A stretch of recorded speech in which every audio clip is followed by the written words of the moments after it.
अपनी आर्थिक परिस्थितियों को बदलने के लिए आप एक बड़ा काम यह कर सकते हैं कि आपको जो भी पैसा मिले, उसका 10% दान कर दीजिए। इसे 10वें भाग के दान का आध्यात्मिक दान कहा जाता है और यह सबसे बड़ा काम है, जिसे अपनाकर आप अपने जीवन में और भी अधिक धन ला सकते हैं। मतलब जितना भी धन आप कमा रहे हो, जितना भी धन आपको मिल रहा है, उसका 10% भाग जो है, आप दान कर दो उसको जिसको ज़रूरत हो।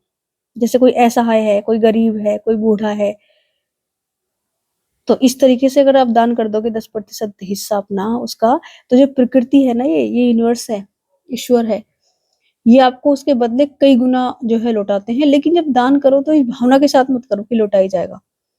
ये करके करो कि ये आध्यात्मिक नियम है एक प्रकृति का देना।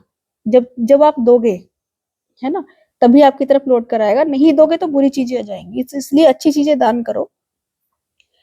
क्योंकि आपने देखा होगा कि जब एक किसान अगर ज़मीन के अंदर कुछ नहीं बोएगा, तो क्या हो जाता है, घास-फूस अपने आप से उसके खेत के अंदर उगाती हैं। मतलब घास या खरपतवार या ऐसी चीज़ें जो क्या इस्तेमाल की नहीं है, बेकार की घास-वास, वो सब अपने आप से उगाएगी उसके अंदर। लेकिन फसल उगाने के लिए उसे बीज डालना पड़ेगा। तो इसलिए खराब चीज़ें जो हैं, अगर आप अच्छी चीज़ें नहीं दोगे, तो बुरी चीज़ें अपने आप से आ जाएँगी आपकी तरफ। इसलिए अच्छी चीज़ें ही दो, क्योंकि वो जब आप दोगे तो कई गुना होकर आपकी तरफ वापस आएँगी।